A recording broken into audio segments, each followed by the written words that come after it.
Hello good morning everyone. I hope आप सब लोग ठीक होंगे and welcome to this online platform. दोस्तों, पीरियोडिक टेबल हमारी चैप्टर चालू था और हमने पीरियोडिक टेबल के काफ़ी लेक्चर अपलोड कर दिए हैं।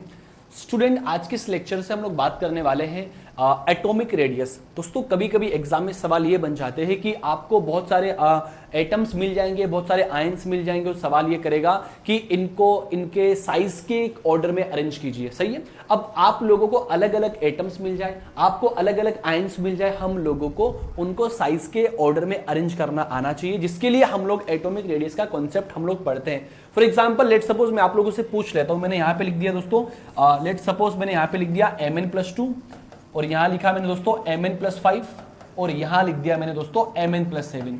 मान लीजिए ये वाला क्वेश्चन एग्जाम में आपसे पूछ लिया है और ये सवाल किया है कि इनको आप लोग एटॉमिक रेडियस के ऑर्डर में अरेंज कीजिए कि सबसे स्मॉल कौन है और सबसे लार्ज कौन है। तो इन सभी छोटी छोटी बातों को समझने के लिए, अंडरस्टैंड करने के लिए हम लोग आज के हमारे टॉपिक की शुरुआत करते हैं। बहुत ही प्यारा टॉपिक है। सो आप लोगों से मैं इतना सा कहना चाहूंगा, नोट्स निकाल लीजिए आप लोग और डाल दीजिए हेडिंग एटॉमिक रेडियस। धीरे धीरे हम लोग इस टॉपिक को समझेंगे और डेप्थ में लेके जाने की कोशिश करेंगे। तो प्यारा सा टॉपिक है जिसका नाम है एटॉमिक रेडियस। आप सब लोग डाल दीजिए एटॉमिक रेडियस। ओके, चलो atomic radius. Atomic radius, first of all हम लोग बात करेंगे कि एटॉमिक रेडियस का मीन क्या होता है। एटॉमिक रेडियस का मीन क्या होता है कि यहां पर एटॉमिक रेडियस किसके लिए स्टैंड करता है। तो दोस्तों, मैं आप लोगों को बताना चाहूंगा कि जो एटॉमिक रेडियस होता है वो किसी न्यूक्लियस और जो आपका वैलेंशियल इलेक्ट्रॉन्स होते हैं उनके बीच में जो डिस्टेंस होता है उसे हम लोग क्या बोलते हैं, atomic radius. For example, let suppose ये आपका कोई न्यूक्लियस है। Okay, this is a nucleus. सही है। और ये दोस्तों इसकी वैलेंस शेल बनी हुई है। ऐसे मान लीजिए ये इसकी वैलेंस शेल बनी हुई है। आप लोग ध्यान दीजिएगा दोस्तों, लेट सपोज ये आपका कोई न्यूक्लियस है, ये कोई आपका न्यूक्लियस है और यहां पर इसकी ये वैलेंस शेल बनी हुई है। ये इसकी क्या बनी हुई है दोस्तों, वैलेंस शेल बनी हुई है। जरा आप लोग समझने की कोशिश करें। देखो, ये आपका न्यूक्लियस है और आप सभी लोग जानते हैं न्यूक्लियस पर पॉजिटिव चार्ज होता है। और आपको यह भी मालूम है कि जो न्यूक्लियस के बाहर जो शेल बनी होती है, जो ऑर्बिट बने होते हैं, इन ऑर्बिट में क्या प्रेजेंट होते हैं, इलेक्ट्रॉन प्रेजेंट होते हैं। चलो ये भी अच्छी बात है। सही है। ये जैसे पहला ऑर्बिट हो गया, फिर ये सेकंड वाला ऑर्बिट हो गया, तो इनमें क्या प्रेजेंट होते हैं, इलेक्ट्रॉन प्रेजेंट होते हैं। जो बाहर वाला ऑर्बिट होता है दोस्तों, उसे हम लोग कहते हैं वैलेंस शेल। क्या कहते हैं दोस्तों, वैलेंस शेल कहा जाता है। The outermost orbital is known as valence shell. क्या लोग कहोगे आप लोग, वैलेंस शेल इसको कहोगे। अब जरा आप समझना दोस्तों कि आप लोगों की एटॉमिक रेडियस का बेसिकली मीन क्या होता है। जो नोटबुक में आप पढ़ते हो, बुक्स में पढ़ते हो, वो गलत डेफिनेशन दी है वहां पे, लेकिन मैं आपको बताना चाहूंगा कि वो गलत क्यों है। गलत इसलिए क्योंकि यहां पर कुछ वेरिएशंस आते हैं, वो मैं आपको एक्सप्लेन कर दूंगा। तो आप लोग 11th क्लास में हो, सो आपके लिए फिलहाल वो ठीक है, लेकिन जब आगे आप हायर स्टडी करोगे तो वो डेफिनेशन आपकी गलत मानी जाएगी। सो मैं आपको एक्सप्लेन करता हूं। एटॉमिक रेडियस का दोस्तों मीन होता है कि जो आपका वैलेंस शेल इलेक्ट्रॉन है, जो आपका आउटर मोस्ट इलेक्ट्रॉन है और इस न्यूक्लियस के बीच का जो डिस्टेंस होता है दोस्तों, इसी को हम लोग क्या कहते हैं, एटॉमिक रेडियस। क्या कहलाएगा दोस्तों, atomic radius. This is known as atomic radius. तो एटॉमिक रेडियस की बेसिकली मीन क्या होगी, the distance in between nucleus and valence shell orbital is known as atomic radius. But यहां पर एक छोटी सी प्रॉब्लम क्या है, जरा आप लोग उसको अंडरस्टैंड कीजिएगा। छोटी सी प्रॉब्लम दोस्तों ये है कि आप लोगों को पता है कि जो इलेक्ट्रॉन्स होते हैं, इलेक्ट्रॉन एक वेव होती है। Electron is a wave.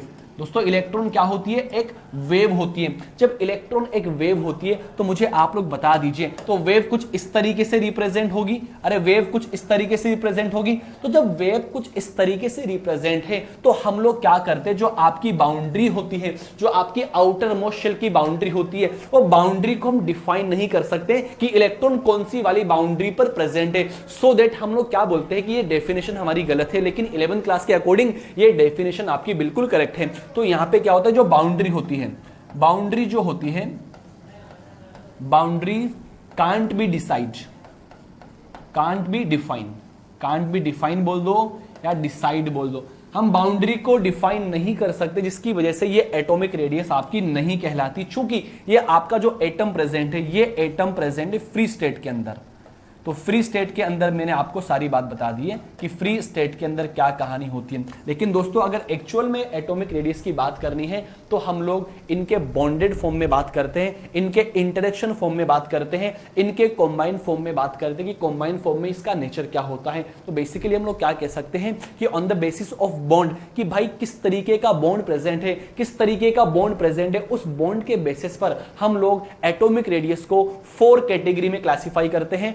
On the basis of bond present in between molecule or atom, atomic radius are classified into 4 category. One is the covalent radius, second is the one is the covalent radius, second is the van der Waals radius, third is the metallic radius, and fourth is the ionic radius. And ionic radius is the very important atomic radius which are very important for examination NEET और IIT JEM, IIT EEE, उसके अलावा JET ICR की बात करता हूँ, वहां भी यहाँ से सवाल बनते हैं, क्वेश्चन बहुत सारे पुटअप होते हैं। तो हम लोग बात करते हैं कि एक्चुअल मीन क्या होता है एटॉमिक रेडियस का। ये तो फ्री स्टेट में हम लोगों ने बात की है कि अगर कोई आपका एटम फ्री स्टेट में प्रेजेंट है तो एटॉमिक रेडियस को किस तरीके से आप डिफाइन कर सकते हो। लेकिन दोस्तों मान लीजिए अगर आपका कोई मॉलिक्यूल जो होता है कॉम्बाइंड फॉर्म में एग्जिस्ट करता है तो आप लोग क्या कह सकते हो, या कॉम्बाइंड फॉर्म बोल दो या उसके अलावा आप लोग बोल दो बॉन्डेड फॉर्म, एक ही बात है। या तो आप बॉन्डेड फॉर्म बोल दो या फिर कॉम्बाइंड फॉर्म बोल दो। बॉन्डेड फॉर्म या फिर कॉम्बाइंड फॉर्म या फिर आप लोग बोल सकते हो कॉम्बिनेशन फॉर्म। बॉन्डेड फॉर्म बोल सकते हो आप लोग, या इसके अलावा आप लोग बोल दो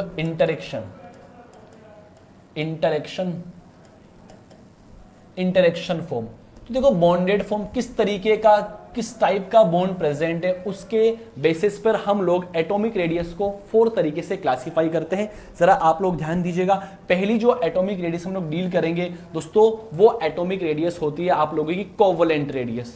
कौन सी होगी? Covalent radius. मैं आपको एक्सप्लेन करूंगा अच्छी तरीके से, so don't worry. Covalent radius. Next हम लोग बात करेंगे वो आपकी होगी मेटेलिक रेडियस। कौन सी होगी दोस्तों? Metallic radius. And third number is van der Waals radius. van der Waals radius. And fourth one is the ionic radius and it is very important, ionic radius. तो 4 क्लासीफाई हम लोगों ने कर दिया, 4 तरीके से हम लोगों ने क्लासीफाई कर दिया। Covalent radius, second is the metallic radius, third one is the van der Waals radius and 4 is the ionic radius. तो ये बॉन्डेड फॉर्म के अंदर प्रेजेंट होती है। 4 तरीके से हम लोगों ने क्लासीफाई किया, 4 कैटेगरी में क्लासीफाई किया। First of all I will talk about covalent radius. What is the mean by covalent radius? आप सभी लोगों को पता है कि what is the mean by covalent bond. Covalent bond का मीन होता है अगर if 2 atom, let's suppose this one is 1 atom, this one is second atom, ये दोनों एटम अगर इलेक्ट्रॉन की शेयरिंग करता है, इलेक्ट्रॉन की शेयर करके जिस बॉन्ड की फॉर्मेशन करता है, these are known as covalent bond. Let's suppose ये आपके कोई 2 एटम है, आपका कोई एक एटम ए है एंड सेकंड एटम भी कौन सा है आपका? ए है। अब इन दोनों एटम को क्या करना है, अपन को कंबाइन करना है और कंबाइन करके अपन लोगों को कोवलेंट बॉन्ड की फॉर्मेशन करनी है। Let's suppose this one is atom number 1, this one is atom number 2, this one is A and this one is also A. Both are same atom. Like Cl2 example ले सकते हो, like H2 example ले सकते हो, like F2 example आप यहां पर include कर सकते हो। तो जो आपकी कोवलेंट रेडियस होती है, लेट ये सेंटर ए, ये एटम ए का सेंटर हो गया, ये दूसरे एटम ए का सेंटर हो गया, यहां पर इसने ओवरलैपिंग कर ली और बॉन्ड की फॉर्मेशन कर ली। तो ये एटम का सेंटर हो गया, ये दूसरे एटम का सेंटर हो गया। इन एटम के सेंटर को हम लोग क्या बोलते हैं? DAA, डिस्टेंस AA बोलते हैं। दोस्तों डिस्टेंस AA का अगर आप लोग हाफ कर दोगे तो वो क्या कहलाएगी? कोवलेंट रेडियस कहलाएगी। The covalent radius is the half of internuclear distance in between two particles या 2 atoms in which present covalent bond। सही है?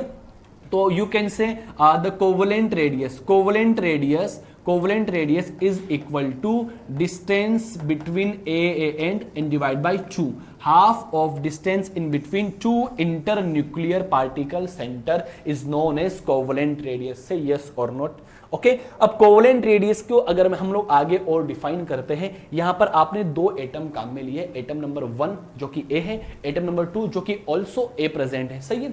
अब ऐसा भी तो हो सकता है कि दो एटम जो हम काम ले रहे हैं ये दोनों एटम डिफरेंट भी तो हो सकते हैं, या कुछ ऐसा हो जाए कि दो एटम जो काम में ले रहे हैं इन दोनों एटम की इलेक्ट्रोनेगेटिविटी जो होती है वो सेम भी हो सकती है और वो डिफरेंट भी हो सकती है। तो दोस्तों इसके आधार पर हम लोग उसको और तरीके से क्लासिफाई करने की कोशिश करेंगे। तो इसको अभी मैं स्किप करके नेक्स्ट मेटेलिक रेडियस की तरफ मूव करता हूं, देन मैं इसको कंप्लीटली आपको बता दूंगा।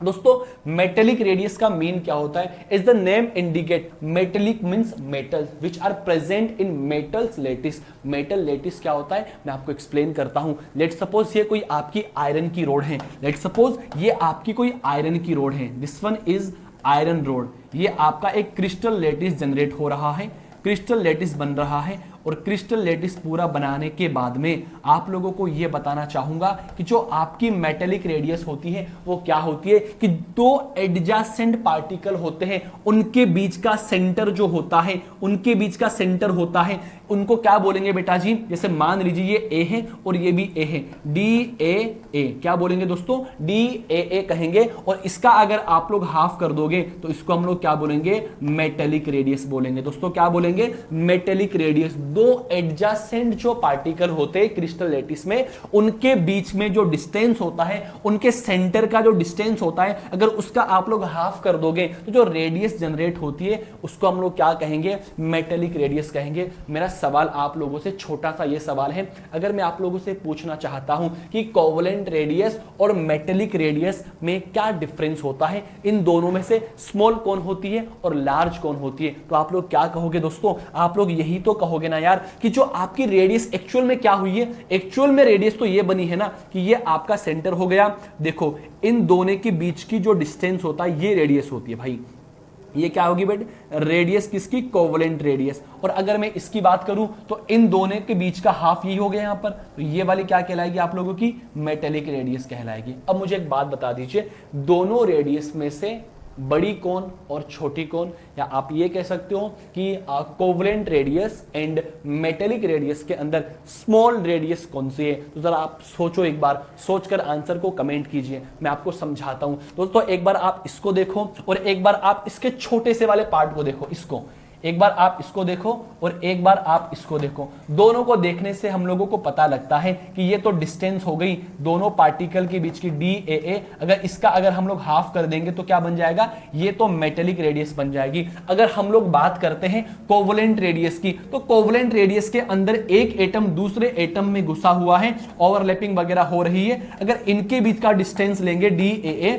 अगर इसका हाफ कर देंगे तो ये क्या बन जाएगा दोस्तों? ये कोवलेंट रेडियस बन जाएगा। अब जरा खुद से इमेजिन कर लीजिए ना दोस्तों आप लोग कि यहां पर ये वाली रेडियस जो होती है इससे ज्यादा होती है, इससे लार्ज होती है, क्योंकि यहां पर दो एटम आपस में कंबाइन कर लिए हैं, बट यहां पे दो एटम ये एज से अटैच है, so that metallic radius is greater than covalent radius. Yes और नोट? आप लोगों को ये छोटी सी बात समझ में आ गई क्या कि किस तरीके से आप लोगों ने कोवलेंट रेडियस को मेटेलिक रेडियस से कम बताया है? क्योंकि कोवलेंट रेडियस में कुछ ओवरलैपिंग का कॉन्सेप्ट चलता है और मेटेलिक रेडियस के अंदर कोई ओवरलैपिंग का कॉन्सेप्ट नहीं चलता है, बस खाली जो पार्टिकल्स होते हैं वो ऐसे टचिंग करते हैं, जिसकी वजह से यहां पर रेडियस इंक्रीज हो जाती है as compare to covalent radius. Say yes और नोट? नेक्स्ट हम लोग बात करते हैं, नेक्स्ट दोस्तों हम लोग बात करते हैं, जरा आप लोग ध्यान दीजिएगा। नेक्स्ट अगर हम लोग बात करें, हम लोग बात करेंगे वॉन्डरवॉल्स रेडियस की। स्टूडेंट जो आपकी वॉन्डरवॉल्स रेडियस होती है, वॉन्डरवॉल्स रेडियस प्रेजेंट होती है इनर्ट गैस के अंदर। किसमें प्रेजेंट होती है दोस्तों? इनर्ट गैस के अंदर प्रेजेंट होती है। हाँ ना बोलो बेटा जी? बेसिकली इनर्ट गैस कौन कौन सी होती है? हीलियम होगा, neon, organ, krypton etcetera. Yes और नोट? या आप लोग ऐसे बोल सकते हो दो न्यूट्रल मॉलिक्यूल Cl2 आ गया, Cl2 आ गया और दूसरा Cl2 आ गया, इनके बीच में जो रेडियस होगी, जो इनके बीच में जो फोर्स ऑफ अट्रैक्शन होगा वो वॉन्डरवॉल्स फोर्स ऑफ अट्रैक्शन होगा, और उनकी जो रेडियस होगी वो वॉन्डरवॉल्स रेडियस होगी। मैं आपको एक्सप्लेन करता हूं। लेट सपोज कोई आपके दो हीलियम के एटम हैं, दो हीलियम मॉलिक्यूल हैं। अब ये हीलियम मॉलिक्यूल में ना तो ओवरलैपिंग होती है ना इनमें टचिंग होती है दोस्तों, ये एक दूसरे की मिनिमम डिस्टेंस पर आते हैं। लेट सपोज ये आपका हीलियम है और ये आपका हीलियम है, ये एक दूसरे की मिनिमम डिस्टेंस पर आ जाते हैं और मिनिमम डिस्टेंस पर आ जाने के बाद में इनमें जो फोर्स ऑफ अट्रैक्शन होता है वो क्या होगा बेटा जी, van der Waals force of attraction. और इनकी जो आपकी रेडियस की बात करूं तो ये तो क्या हो गया दोस्तों आपका, ये हो गया DHEHE, DHEHE। अगर इसका हम लोग हाफ कर देंगे तो क्या बन जाएगा दोस्तों, ये रेडियस बन जाएगी वॉन डर वाल्स रेडियस। क्या बन जाएगी दोस्तों, वॉन डर वाल्स रेडियस बन जाएगी। तो जरा अब मैं आपको फिर से एक सवाल करने की कोशिश करूंगा। अब जरा आप कोवलेंट को देखो, मेटेलिक को देखो और वॉन डर वाल्स रेडियस को देखो। मेरा क्वेश्चन आप लोगों से यह है कि इन तीनों के अंदर सबसे जो स्मॉल रेडियस होती है वो किसकी होती है, मेटेलिक की होगी, कोवलेंट की होगी और वॉन डर वाल्स की होगी। ये सवाल कंपटीशन ने पूछा है, जेट में पूछा गया सवाल है और नीट के अंदर भी ये सवाल पूछा गया है। जरा आप लोग ध्यान दीजिएगा, मैं यहां पे एक तो कोवलेंट रेडियस की बात कर रहा हूं, एक मेटेलिक रेडियस की बात कर रहा हूं और एक वॉन डर वाल्स रेडियस की बात कर रहा हूं। जरा आप लोग इनको देखकर ही पता लगा लो ना यार कि जो आपका ये वाला फोर्स ऑफ अट्रैक्शन हो रहा है, ये von der Waals force of attraction हो रहा है। इनके बीच में डिस्टेंस ज्यादा है, जब डिस्टेंस ज्यादा हो रही है, डिस्टेंस लार्ज है तो इनकी रेडियस भी क्या होगी, लार्ज होगी। तो मैं आप लोगों को एक्सप्लेन करता हूं, जो रेडियस होती है सबसे ज्यादा किसकी होती है बेटा जी, वॉन डर वाल्स की होती है, देन किसकी होगी, मेटेलिक की होगी और देन किसकी होगी, कोवलेंट की होगी। ये वाला क्वेश्चन एग्जाम ने पूछा है, यस और नोट। नेक्स्ट हम मूव करते हैं आयोनिक रेडियाई की बात करते हैं, आयोनिक रेडियस की बात करते हैं जो कि कमाल इंपॉर्टेंट होता है। मैं आप लोगों को एक्सप्लेन करना चाहूंगा, जरा आप लोग ध्यान दीजिएगा। देखो इसको और आगे मुझे मूव करना है, पहले इतनी सी बात आप लोग उतार लीजिए। आयोनिक रेडियस के अंदर हम लोग दो टाइप की रेडियस को डिस्कस करेंगे, एक तो पढ़ेंगे कैटायनिक रेडियाई और एक हम डिस्कस करेंगे एनायनिक रेडियाई। केटाइंस का मन जानते हो आप, पॉजिटिव चार्ज, एनायन का मीन भी आप लोग जानते हो नेगेटिव चार्ज। किस तरीके से इनमें वेरिएशंस पाए जाते हैं मैं आप लोगों को वो एक्सप्लेन करने की कोशिश करूंगा। सो प्लीज एक बारी आप लोग इसका स्क्रीनशॉट ले लीजिए और मैं फिर से आपको रिपीट करता हूं ये टॉपिक क्या है। फटाफट आप लोग इसका स्क्रीनशॉट ले लीजिए।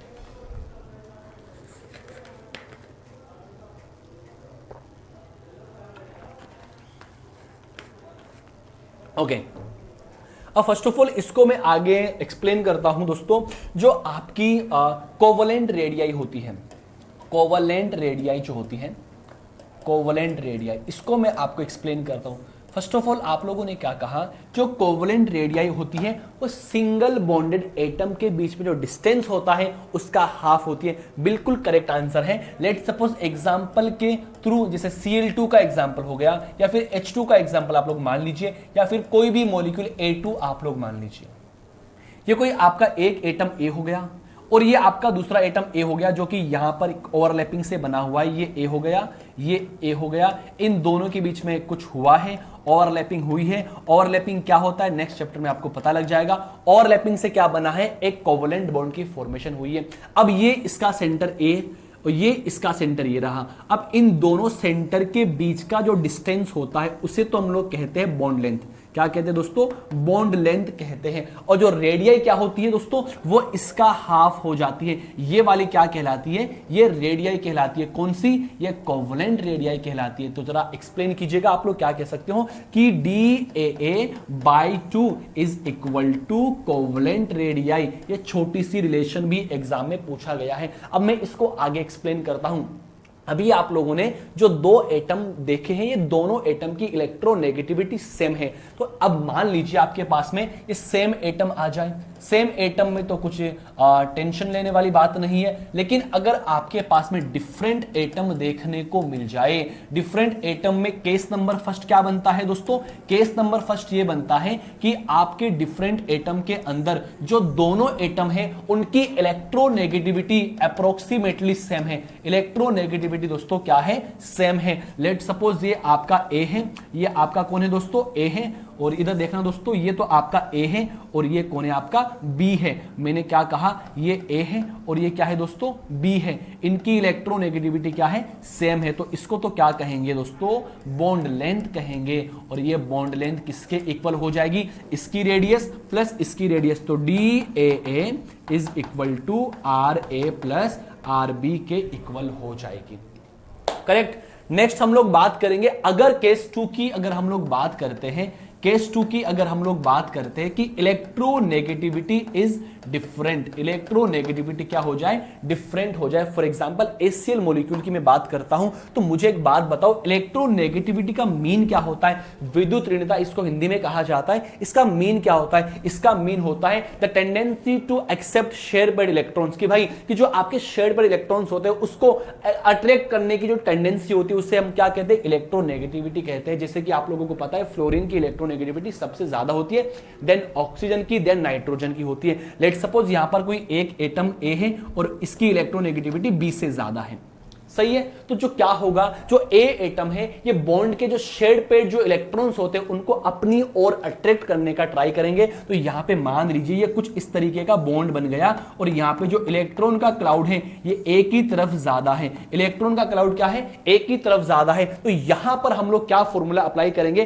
तो जरा आप लोग ध्यान दीजिएगा। यहां पे जो डिस्टेंस निकाली जाती है दोस्तों वो इस फॉर्मूले से निकाली जाती है, DAA is equal to RA plus RB minus 0.09 chi A minus जाई बी। ये आप लोगों को पता होना चाहिए। ये वाला फॉर्मूला एग्जाम में पूछा गया फॉर्मूला है। जाई ए एंड जाई बी क्या होती है, electronegativity of A and B होती है, जाई ए एंड जाई बी होती है। ये छोटी सी बात आपको मैं फिर से एक्सप्लेन कर दिया हूं, तो एक बारी आप लोग इसका स्क्रीनशॉट ले लीजिए। देखो आपको पता होना चाहिए कोवलेंट रेडियाई के अंदर आपको 3 कॉन्सेप्ट देखने को मिलेंगे। अगर आपके जो एटम है वो सेम एटम हो जाए, जब सेम एटम हो जाए तो किस तरीके से आपकी कोवलेंट रेडियाई निकलती है, और अगर डिफरेंट एटम हो जाए और उन डिफरेंट एटम के अंदर अगर इलेक्ट्रोनेगेटिविटी दोनों एटम की सेम भी हो सकती है और डिफरेंट भी हो सकती है। डिफरेंट होगी तो ये वाला फॉर्मूला आपको अप्लाई करना है जो कि एग्जाम पॉइंट ऑफ व्यू से काफी ज्यादा इंपॉर्टेंट होता है। यहां पर जाई ए एंड जाई बी क्या होता है,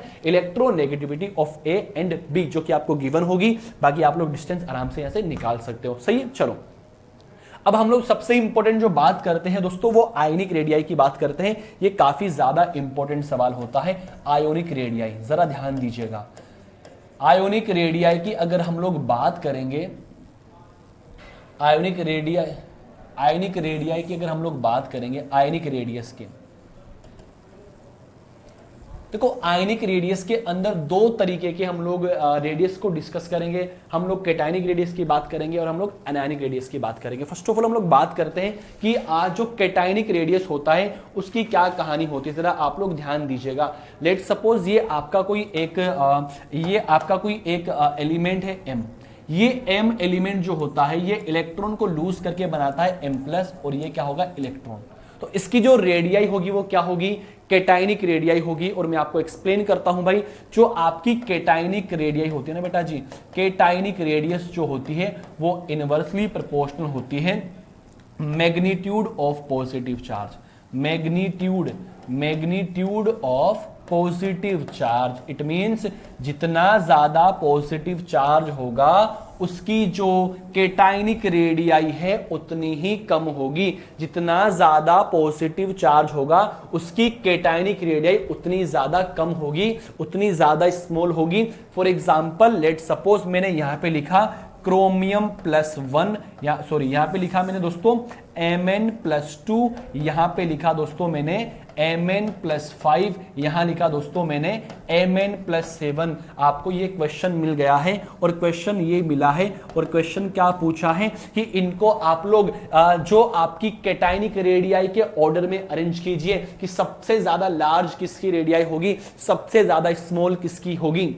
एक्सप्लेन करना चाहूंगा कि जितना ज्यादा मैग्नीट्यूड ऑफ चार्ज होगा, कैटायन पर जितना ज्यादा चार्ज होगा उसकी आयोनिक रेडियाई, उसकी कैटायनिक रेडियाई उतनी ही ज्यादा स्मॉल होगी। तो आप लोग क्या कह सकते हो, सर जो इसका ऑर्डर आने वाला है ये सबसे ज्यादा होगा, फिर ये सबसे कम, ये उससे भी ज्यादा कम हो जाएगा, जो कि आप लोगों को मालूम होना चाहिए। जरा आप लोग ध्यान दीजिएगा दोस्तों। अगर मान लीजिए अगर मैं नेक्स्ट एग्जांपल की आपसे बात करता हूं, मैंने लिखा बेटा जी क्रोमियम +3, देन लिखा मैंने क्रोमियम +6 लिखा, और मैं आपसे पूछना चाहूंगा क्वेश्चन नंबर 2 कि इन दोनों के अंदर छोटी रेडियाई किसकी होगी। तो आप लोग याद रखना पॉजिटिव जितना ज्यादा होगा, कैटायनिक चार्ज जितना ज्यादा होगा, उसकी रेडियस उतनी ही कम हो जाएगी, क्योंकि इलेक्ट्रॉन उतने ही लूज होंगे, और इलेक्ट्रॉन जितने ज्यादा लूज होंगे शेल्स कम होंगे, और शेल्स कम होने की वजह से रेडियस भी क्या हो जाएगी, स्मॉल हो जाएगी। So you can say chromium plus 3 की जो कैटायनिक रेडियस होती है वो क्रोमियम प्लस 6 से ज्यादा होती है। क्या आप लोगों को ये बात समझ में आ गई? नेक्स्ट अगर हम लोग बात करते हैं, जरा आप लोग ध्यान दीजिएगा, अगर हम लोग बात करें जैसे आपका एक सोडियम है और एक है आपका सोडियम प्लस, जरा आप लोग ध्यान देना, एक तो है सोडियम और एक है आपका सोडियम प्लस, तो मुझे आप लोग ये बता दीजिए कि इन दोनों में से ज्यादा रेडियाई किसकी होगी। तो मैं आपको एक्सप्लेन करना चाहूंगा। अगर मैं सोडियम की बात करता हूं तो इसका electronic configuration 1s2 2s2 2p6 and 3s1 होता है, और इसका electronic configuration 1s2 2s2 2p6। It means इसने एक इलेक्ट्रॉन को लूज कर दिया। जब इसने एक इलेक्ट्रॉन को लूज कर दिया, देखो 3s वाली जो शेल ही वो कम हो गई। जब शेल कम हो गई तो इसकी साइज भी क्या हो जाएगी, कम हो जाएगी। तो हमको क्या पता लगा कि किसी कैटायन की जो रेडियाई होती है उसके करस्पॉन्डिंग जो एटम या एलिमेंट होता है उससे क्या हो जाती है, कम हो जाती है, बिकॉज ऑफ शेल्स कम हो जाती है। आपको ये बात भी समझ में आ गई होगी। लेकिन अगर हम लोग एनायनिक रेडियाई की बात करें, सुन लो आराम से, इसको उतार लीजिए, आप लोग कोई दिक्कत वाली बात नहीं है।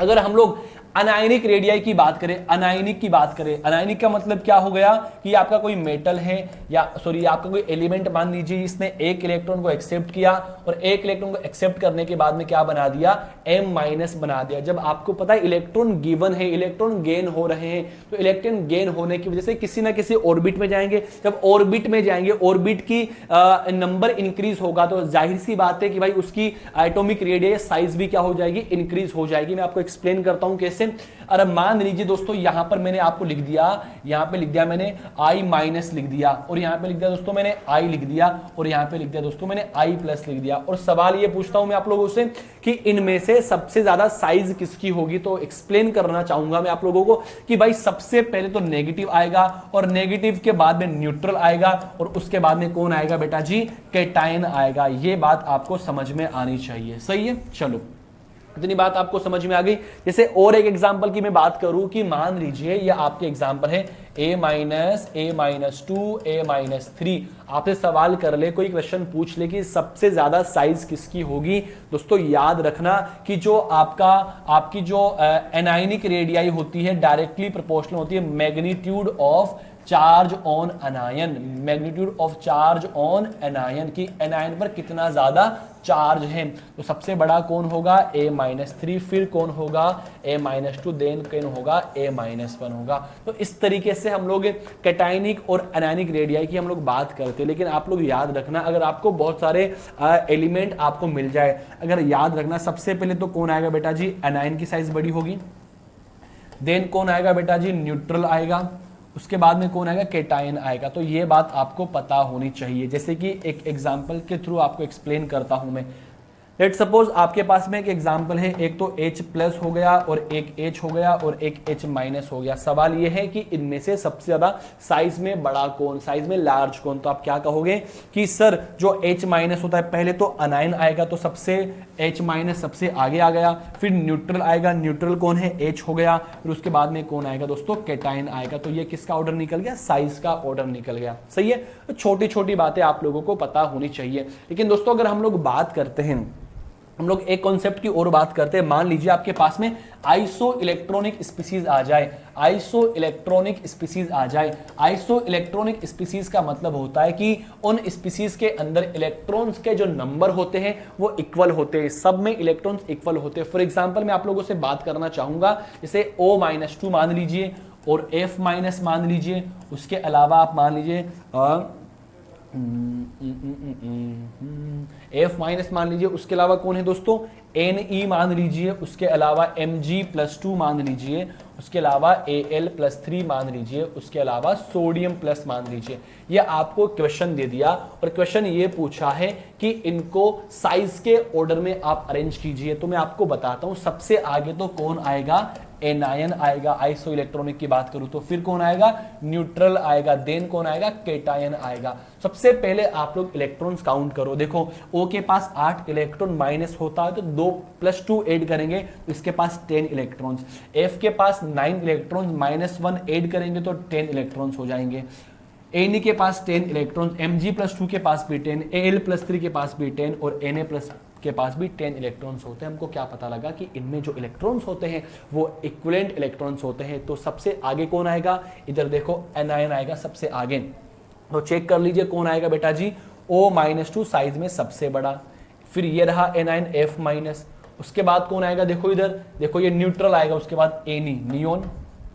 देन हम किसकी बात करेंगे, केटाइन। तो केटाइन में क्या होता है, केटाइन की साइज, केटाइन पर चार्ज जितना ज्यादा होगा साइज उतनी कम होगी। तो इसके बाद कौन आएगा दोस्तों, Na+ आएगा, देन कौन आएगा, Mg+2 आएगा, देन कौन आएगा, Al+3 आएगा। तो इस तरीके से हम लोग क्या करते हैं भाई, ऑर्डर को अरेंज करते हैं। आई होप आप लोगों को छोटी छोटी बात समझ में आ गई होगी। दोस्तों एक बात आप हमेशा याद रखना कि जब भी आपको साइज के ऑर्डर से क्वेश्चन पूछता है और आइसो इलेक्ट्रॉनिक स्पीसीज गिवन हो, तो सबसे जो आगे आने वाला है, जो साइज में सबसे लार्ज होने वाला है वो एनाइन होता है, और उससे छोटा कौन होगा, उससे स्मॉल कौन होगा, वो न्यूट्रल स्पीसीज होगी, और उससे भी छोटी कौन होगी, उससे भी स्मॉल होगी आपकी कैटायनिक स्पीसीज होगी। तो ये बातें आप लोगों को पता होनी चाहिए। एक एग्जांपल मैं आपको और देता हूं, सही है, चलो एक एग्जांपल मैं आप लोगों को और देता हूं, आप लोग बताना कि छोटा कौन और बड़ा कौन। लेट्स सपोज यहां लिखा मैंने H,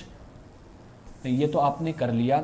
एक एग्जांपल मान लीजिए मैंने यहां एक एग्जांपल लिखा मैंने दोस्तों Mg+2 लिखा, एक लिखा मैंने Al+3 लिखा, और एक यहां पे लिखा मैंने सोडियम प्लस। देखो उसी को अलग तरीके से हमने लिख दिया। फर्स्ट ऑफ ऑल आप ये चेक करो कि इसके अंदर देखो आइसो इलेक्ट्रॉनिक तो कॉन्सेप्ट भूल जाओ एक बार आप, लेकिन आप लोग चेक करोगे ना तो भी इसमें 10 इलेक्ट्रॉन 10 इलेक्ट्रॉन एंड 10 इलेक्ट्रॉन आपको देखने को मिलेंगे। लेकिन आपको साथ साथ में एक बात और मैंने आपको एक्सप्लेन की है कि कैटायन पर जितना ज्यादा चार्ज होगा साइज उतनी ही ज्यादा स्मॉल हो जाएगी। तो सबसे साइज में बड़ा कौन हो जाएगा, Na+, देन कौन होगा, Mg+2, देन कौन होगा, Al+3। ये छोटी सी बात आपको समझ में आ गई क्या। इसके बाद हम लोग बात करते हैं कि पीरियोडिक वेरिएशन क्या आता है, कि पीरियोडिक टेबल में क्या कहानी बनती है। ये सबसे ज्यादा इंपॉर्टेंट कहानी होती है। इसमें कुछ एक्सेप्शन भी आएंगे, उन एक्सेप्शन को भी हम लोगों को डील करना है बारी बारी से। तो जरा आप लोग ध्यान दीजिएगा। अगर हम लोग पीरियोडिक टेबल की बात करें, अगर हम लोग पीरियोडिक टेबल की बात करें तो कुछ इस तरीके से पीरियोडिक टेबल अरेंज होती है। यहां पर ये क्या होगा, along the period left to right, और यहां पे क्या होगा, top to bottom, down the group, top to bottom, yes और नॉट। सो आप लोग बेसिकली ये जानते हो, मैंने आपको टेबल के शुरू वाले लेक्चर में आपको बता दिया था कि अगर हम लोग लेफ्ट टू राइट मूव करते हैं तो साइज क्या होती है दोस्तों, साइज होती है इंक्रीज। क्या होती है बेटा जी, सॉरी, साइज डिक्रीज होती है। साइज डिक्रीज क्यों होती है, क्योंकि यहां पर ध्यान रखना Z इफेक्टिव क्या होता है, इंक्रीज होता है। जितना ज्यादा Z इफेक्टिव होगा, जितना ज्यादा न्यूक्लियस पे चार्ज होगा, साइज उतनी ही ज्यादा छोटी होगी। क्योंकि जो आपके वैलेंस इलेक्ट्रॉन्स होते हैं, जो आपके आउटर मोस्ट इलेक्ट्रॉन्स होते हैं, और आपके जो शेल्स में इलेक्ट्रॉन्स प्रेजेंट होते हैं, उनको न्यूक्लियस के जो प्रोटॉन्स होते हैं वो मजबूती से, स्ट्रांगली से क्या करते हैं, अट्रैक्ट करते हैं और साइज को छोटी करते हैं। लेकिन जब मैं टॉप टू बॉटम जाता हूं तो साइज क्या होती है दोस्तों, साइज इंक्रीज होती है, बिकॉज ऑफ शेल इंक्रीज होती है, नंबर ऑफ शेल क्या होती है, इंक्रीज होती है। सही है, चलो अब छोटे से एग्जाम्पल के थ्रू मैं आपको एक्सप्लेन करता हूं दोस्तों। मान लीजिए अगर मैं बात करता हूं फर्स्ट पीरियड की बात करता हूं, फर्स्ट पीरियड की बात करता हूं, पीरियड नंबर फर्स्ट की बात करता हूं, छोटे छोटे देखो ये तो एक्सेप्शन वाला केस हो जाएगा, इसको छोड़ दो। सेकंड पीरियड की बात करता हूं, है ना। सेकंड पीरियड के अंदर आप लोगों को पता है कौन कौन प्रेजेंट है, आप लोग जानते हो, लिथियम होता है, और उसके बाद में कौन होगा, बेरिलियम होगा, बोरोन होगा, carbon, nitrogen, oxygen, fluorine and neon.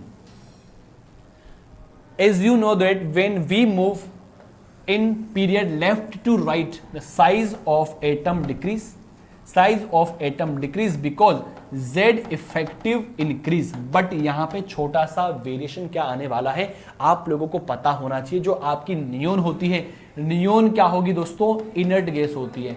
Neon क्या होगी दोस्तों, इनर्ट गैस होती है। और इनर्ट गैस में कौन सी रेडियस पाई जाती है, वॉन डेर वाल्स रेडियस पाई जाती है, जो कि क्या होती है, लार्ज होती है। क्या होती है दोस्तों, लार्ज होती है। तो सबसे ज्यादा देखो, अगर इसकी बात करें तो देखो साइज डिक्रीज होगी तो सबसे बड़ा कौन, लिथियम, देन कौन, beryllium, then boron, then carbon, then nitrogen, then oxygen, then fluorine, लेकिन नियोन क्या आएगा, सबसे बड़ा हो जाएगा, क्योंकि नियोन के अंदर क्या पाई जाती है, वॉन्डरवॉल रेडियस पाई जाती है। तो क्या आप लोगों को पता है कि सबसे ज्यादा जो रेडियस होती है वो वॉन्डरवॉल्स होती है, देन कौन सी होती है, मेटेलिक, देन कौन सी होती है, कोवलेंट, देन उसके बाद हम लोग बात करते हैं। तो क्या वेरिएशन है यहाँ पर कि अगर रेडियस की अगर हम लोग बात किए हैं तो जो आपका नियोन होता है इनर्ट गैस होती है, इनर्ट गैस में कौन सी रेडियस पाई जाती है, आप लोग कहोगे सर वॉन्डरवॉल रेडियस प्रेजेंट होती है, चूंकि वॉन्डरवॉल रेडियस लार्ज होती है, दैट्स व्हाई ये नियोन क्या आ जाएगा, इस पीरियड में सबसे आगे आ जाएगा। ठीक है, चलो अगर हम लोग सेकंड एग्जांपल की अगर आपसे बात करें, अगर फर्स्ट ए ग्रुप की अगर हम लोग बात करते हैं, फर्स्ट ए ग्रुप में कौन कौन प्रेजेंट आप लोग जानते हो, हेलिना की रब से फरियाद, हेलिना की रब से फरियाद आप लोग जानते हो, हाइड्रोजन, लिथियम, सोडियम, पोटेशियम। तो हम लोग हाइड्रोजन से पोटेशियम की ओर मूव कर रहे हैं, तो यहाँ पे क्या होता है, साइज इंक्रीज होती है। साइज इंक्रीज होने का रीजन क्या है, क्योंकि यहाँ पे एन इंक्रीज होता है, शेल इंक्रीज होता है। आप लोगों को ये बात समझ में आ गई होगी। अब लेकिन हम कुछ एक्सेप्शंस की भी यहाँ बात करेंगे, वो क्या एक्सेप्शंस होते हैं जो कि एग्जाम पॉइंट ऑफ व्यू से काफी ज्यादा इंपॉर्टेंट होते हैं। तो जरा आप लोग ध्यान दीजिएगा। अगर हम लोग एक्सेप्शन की बात करें, अगर हम लोग एक्सेप्शन की बात करें, एक्सेप्शन आप लोग ध्यान देना बेटा जी, एक्सेप्शन की बात करें, सबसे पहले बात करता हूं पीरियड नंबर फर्स्ट की। तो पीरियड नंबर फर्स्ट में एक तो हाइड्रोजन प्रेजेंट होता है और एक हीलियम प्रेजेंट होता है। और आप लोग क्या बोलते हो कि अगर हम लोग पीरियड में लेफ्ट टू राइट मूव करते हैं तो साइज क्या होती है बेटा जी, साइज डिक्रीज होती है। सही है, साइज डिक्रीज होगी तो आप क्या कहोगे कि हाइड्रोजन किससे बड़ा होगा, हीलियम से बड़ा होगा, हीलियम से ज्यादा होगा। सही है, लेकिन ये आपका एक्सपेक्टेड आंसर है। क्या है बेटा जी, एक्सपेक्टेड आंसर है, जो कि गलत है। क्योंकि आप लोग जानते हो यार, जो आपका हीलियम होता है, हीलियम के अंदर कौन सी रेडियस पाई जाती है, वॉन्डरवॉल्स रेडियस पाई जाती है, जो कि साइज में क्या होती है, ज्यादा होती है। दैट्स व्हाई यहाँ पे आंसर क्या बनेगा, हीलियम ज्यादा होगा, किससे, हाइड्रोजन से साइज के अंदर। करेक्ट। उसके अलावा अगर मैं सेकंड एक्सेप्शन की बात करता हूं तो आप लोगों ने डी ब्लॉक एलिमेंट का नाम सुना होगा, आप लोगों ने डी ब्लॉक एलिमेंट का नाम सुना होगा। डी ब्लॉक एलिमेंट के अंदर मैं आपको कहना चाहूंगा कि अगर यहां मैं 3D सीरीज लिखता हूं, यहां 4D लिखता हूं और यहां पर 5D लिखता हूं। सही है, यहां लिखा मैंने स्कैंडियम, यहां लिखा मैंने यारी और यहां लिखा मैंने लेंथेनम। इसके बाद मैं बात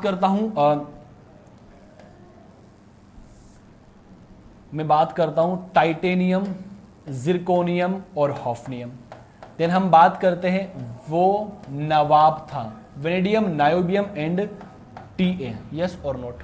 अगर हम लोग इस ग्रुप की बात करते हैं, हम लोग टॉप टू बॉटम जा रहे हैं, तो आपको पता होना चाहिए ऑर्डर क्या आना चाहिए भाई, टॉप टू बॉटम जाने पर जो साइज क्या होती है, इंक्रीज होती है। बहुत अच्छी बात है। इसका मीन क्या हो गया, स्कैंडियम की साइज सबसे छोटी, देन इट्रियम की, देन एलए की सबसे बड़ी होगी। बहुत अच्छी बात है। लेकिन अगर इन दोनों की मैं बात करता हूं तो आपको पता यह होना चाहिए कि टाइटेनियम की साइज सबसे छोटी, सही बात है, लेकिन जिरकोनियम एंड हॉफनियम की अप्रोक्सीमेटली सेम आती है। वेनेडियम के सबसे छोटी एनबी एंड टीए की अप्रोक्सीमेटली सेम आती है, क्योंकि आप लोगों को पता है यहां पर देखो एफ ब्लॉक एलिमेंट्स प्रेजेंट होते हैं। चूंकि जो एफ ब्लॉक एलिमेंट प्रेजेंट होते हैं लेंथेनोइड प्रेजेंट होते हैं, तो यहाँ रीजन क्या दोगे बेटा जी, लेंथेनोइड कॉन्ट्रैक्शन की वजह से क्या होता है, यहां पर साइज क्या हो जाती है, इक्वल हो जाती है। क्या आप लोगों को यह बात समझ में आ गई? चलो अब हम लोग आगे बात करते हैं। तो आप लोग याद रखना बेटा जी कि यहां पर क्या पाया जाता है, लेंथेनोइड कॉन्ट्रैक्शन पाया जाता है, जो कि एफ ब्लॉक एलिमेंट में हम लोग डील से डिस्कस करेंगे। करेक्ट। चलो अब यहां पे देखो, आप लोगों ने दो कॉन्सेप्ट देखे हैं। एक तो आपने देखा है कि जेड इफेक्टिव क्या होता है, वो मैं आपको एक्सप्लेन कर दूंगा। सही है। अब एक और एक एक्सेप्शन की अगर हम लोग बात करते हैं, जैसे मैंने यहां लिखा scandium, titanium, vanadium, chromium, manganese, iron, cobalt, निकल, कॉपर एंड जिंक।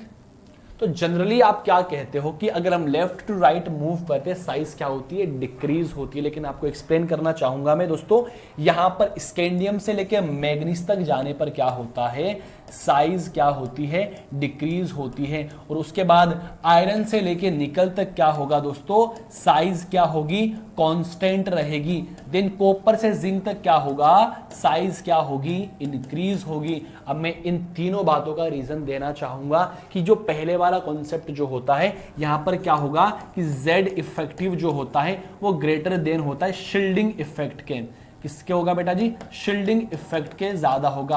अब शील्डिंग इफेक्ट क्या होता है, सो डोंट वेरी, वो भी मैं आपको एक्सप्लेन कर दूंगा। यहां पे क्या होता है कि जेड इफेक्टिव जो होगा ये डायरेक्टली ये बराबर होगा किसके, शील्डिंग इफेक्ट के इक्वल हो जाएगा, तो साइज कांस्टेंट हो जाएगी।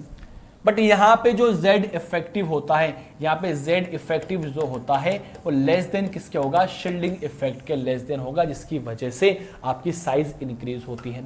अब ये सर Z इफेक्टिव क्या होता है, ये शील्डिंग इफेक्ट क्या होता है, वो मैं आपको एक्सप्लेन करने की कोशिश करता हूं, जरा ध्यान दीजिएगा आप सब लोग इधर, सही है। देखो सबसे पहले Z इफेक्टिव की मैं बात करता हूं, है ना। Z इफेक्टिव का मीन क्या होता है, लेट सपोज दोस्तों ये कोई आपका न्यूक्लियस है और ये न्यूक्लियस की शेल्स बनी है बाहर की तरफ, सही है, ओके। अब लेट सपोज यहां पर इलेक्ट्रॉन्स मौजूद, शेल में कौन प्रेजेंट होता है, इलेक्ट्रॉन प्रेजेंट होता है। अब आपको ये पता है कि ये जो न्यूक्लियस होता है इन इलेक्ट्रॉन्स को अपनी ओर अट्रैक्ट करने की कोशिश करता है, तो यहां पर दो कॉन्सेप्ट अप्लाई होंगे। सबसे पहला कि भाई इन दोनों के बीच में तो क्या पाया जा रहा है, इंटर इलेक्ट्रॉनिक रिपल्शन, दो इलेक्ट्रॉन के बीच में तो क्या पाया जा रहा है, रिपल्शन पाया जा रहा है, सही है। लेकिन जो इलेक्ट्रॉन और ये न्यूक्लियस होता है इनके बीच में क्या हो रहा है, इनके बीच में हो रहा है अट्रैक्शन। क्या हो रहा है दोस्तों, अट्रैक्शन हो रहा है। अगर आप लोगों को इस इलेक्ट्रॉन को इसके साथ में अट्रैक्ट करवाना है, ये न्यूक्लियस तभी इस इलेक्ट्रॉन को अपनी ओर बांधे रखेगा जब इसका इफेक्ट इस पर बढ़िया तरीके से होगा। सो क्या होता है, ये इलेक्ट्रॉन और न्यूक्लियस का जो पॉजिटिव चार्ज होता है ये एक दूसरे को अट्रैक्ट कर लेते हैं, जिसकी वजह से ये इलेक्ट्रॉन इसके साथ में ज्वाइंट रहते हैं, इसका बॉन्डेड रहते हैं, सही है। चलो, बट इनके बीच में रिपल्शन होता है, लेकिन इतना ज्यादा नहीं होता है, क्योंकि इस न्यूक्लियस का क्या होता है, इफेक्टिव चार्ज होता है, जो कि बाहर वाले वैलेंस शेल इलेक्ट्रॉन को भी अपनी ओर अटैच करके रखता है, सही है। चलो, बाकी इसका वीडियो में एक प्योर वीडियो बना दूंगा शील्डिंग इफेक्ट का और जेड इफेक्टिव का। अगर मैं शील्डिंग इफेक्ट की अगर बात करता हूं तो शील्डिंग इफेक्ट का मीन क्या होता है कि जो आपके एस ऑर्बिटल होते हैं उसका शील्ड इफेक्ट ज्यादा होता है, देन पी का होता है, देन डी का होता है, देन एफ का होता है।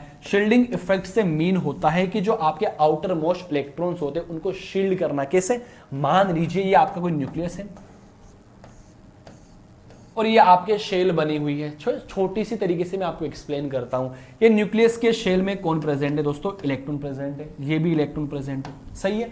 अब ये दोस्तों जो इलेक्ट्रॉन होगा, ये इलेक्ट्रॉन देखो इनके बीच में रिपल्शन और इनके बीच में अट्रैक्शन भी हो रहा है, लेकिन मुझे क्या करना है कि जो ये वाले इलेक्ट्रॉन्स होते हैं, ये वाले जो अंदर वाले इलेक्ट्रॉन्स होते हैं, इसको क्या करेंगे बेटा जी, शील्ड करेंगे। क्या करेंगे दोस्तों, शील्ड करेंगे। तो कहानी क्या होती है कि इस वाले केस में क्या होते हैं कि इनका अगर इलेक्ट्रॉनिक कॉन्फ़िगरेशन की बात करेंगे, अगर जिंक की बात करूं 3d10 4s2 होता है, तो 3d10 4s2 होने की वजह से इसकी जो शील्डिंग इफेक्ट होती है, क्योंकि अंदर कौन है बेटा जी, अंदर 10 इलेक्ट्रॉन प्रेजेंट है, जो कि इसको क्या कर देंगे, ये दो इलेक्ट्रॉन को शील्ड कर देंगे। क्या कर देंगे बेटा जी, रिपेल कर देंगे। रिपेल इसलिए करेंगे क्योंकि यहां पे 10 इलेक्ट्रॉन से यहां पे 2 इलेक्ट्रॉन, इनके बीच में रिपल्शन ज्यादा होगा। जब रिपल्शन ज्यादा होगा तो इनकी साइज क्या हो जाएगी, लार्ज हो जाएगी। बट यहां पे कॉन्सेप्ट उल्टा चलता है, यहां पे रिपल्शन इतना ज्यादा नहीं हो पाता है, क्योंकि यहां पे न्यूक्लियस का जो चार्ज होता है वो इफेक्टिव चार्ज होता है, जो कि ग्रेटर देन होता है किससे, रिपल्शन से। दैट्स व्हाई इसकी साइज क्या होती है, लार्ज हो जाती है। किसकी, यहां पर इधर वाले की साइज क्या हो जाती है, सॉरी साइज क्या हो जाती है, छोटी हो जाती है, स्मॉल हो जाती है। बेसिक सा कॉन्सेप्ट ये बना है, बट आपको बात ये याद रखनी है कि यहां पर दो टॉपिक चले हैं, एक तो शील्डिंग इफेक्ट और इफेक्टिव न्यूक्लियर चार्ज। इन दोनों को हम बढ़िया तरीके से एक फ्रेश लेक्चर के थ्रू एक्सप्लेन करेंगे, अभी आप लोग समझ लीजिए, सही है। चलो, अब मैं आपको रिवीजन करवाता हूं कि हम लोगों ने आज क्या डील किया है, हम लोगों ने क्या एक्सप्लेन किया आप लोगों से, मैं आपको बताने की कोशिश करता हूं। देखो, हम लोगों ने रेडियस की बात करी। First of all covalent radius, second metallic radius, third van der Waals radius and fourth ionic radius. इसकी तो एक अलग ही हम लोग बात करते हैं। अगर इन तीनों की बात करें तो इन तीनों के अंदर सबसे ज्यादा जो रेडियस किसकी होगी बेटा जी, वॉन डेर वाल्स की होगी, देन किसकी होगी बेटा जी, मेटेलिक होगी, देन किसकी होगी, कोवलेंट रेडियस होगी। एक तो ये बात आपको याद रखनी है, सही है। चलो, अगर हम लोग कोवलेंट रेडियस की बात करते हैं तो कोवलेंट रेडियस क्या होती है बेटा जी, जो आपके इंटर एटॉमिक जो डिस्टेंस होती है उसका हाफ क्या होता है बेटा जी, कोवलेंट रेडियस होती है। करेक्ट, सही है। और जो आपकी मेटेलिक रेडियस होती है ये क्या होती है, क्रिस्टल लैटिस के अंदर जो आपके दो एडजेसेंट एटम होते हैं उनके बीच का जो डिस्टेंस होता है उनका हाफ क्या होगा दोस्तों, वो होगा मेटेलिक रेडियाई। यस और नोट। अगर मैं वॉन्डरवॉल रेडियाई की बात करता हूं तो वॉन्डरवॉल रेडियाई का मीन क्या होता है कि ये न्यूट्रल एटम्स में प्रेजेंट होती है, जैसे कि इनर्ट गैस में प्रेजेंट होती है। जब ये दोनों एक दूसरे के मिनिमम डिस्टेंस पर आते हैं तो इनके बीच में एक फोर्स ऑफ अट्रैक्शन हो जाता है, तो इनके बीच की जो रेडियस आएगी उसे हम लोग क्या बोलेंगे भाई, DAA/2 is equal to van der Waals radius. तो सबसे ज्यादा वॉन्डरवॉल होगी, देन मेटेलिक होगी, देन कोवलेंट रेडियस होगी। कोवलेंट की अगर हम लोग बात करें तो इसको आप ऐसे एक्सप्लेन कर सकते हो, ऐसे DAA/2 ये क्या होगी भाई, कोवलेंट रेडियस। सही है। उसके बाद हम लोगों ने आयोनिक रेडियाई की बात करी, तो आयोनिक रेडियाई के अंदर दो कॉन्सेप्ट चलते हैं। अगर कैटाइन की बात करें तो कैटाइन की बात करेंगे तो कैटाइन पे चार्ज जितना ज्यादा पॉजिटिव चार्ज इंक्रीज तो साइज क्या हो जाएगी बेटा जी, डिक्रीज हो जाएगी। अगर मैं नेगेटिव एनाइन की बात करूं तो एनाइन नेगेटिव चार्ज क्या होगा, इंक्रीज होगा, तो साइज क्या हो जाएगी दोस्तों, इंक्रीज हो जाएगी। अगर आइसो इलेक्ट्रॉनिक की बात करूं तो आइसो इलेक्ट्रॉनिक के अंदर सबसे आगे कौन आएगा, एनाइन आएगा, देन कौन आएगा बेटा जी, न्यूट्रल स्पीसीज आएगी, देन कौन आएगा, कैटाइन आएगा। इस तरीके से आप किसी भी एग्जाम्पल को सोल्व कर सकते हो। ये छोटा सा लेक्चर बेटा जी रेडियस के बारे में मैंने आपको एक्सप्लेन किया है। सो प्लीज आप लोग अच्छे से इसको रिवाइज करो, अच्छे से पढ़ो। कोई भी डाउट आते मेरे से आप लोग पूछ लीजिएगा। Thank you so much, thanks for watching this video.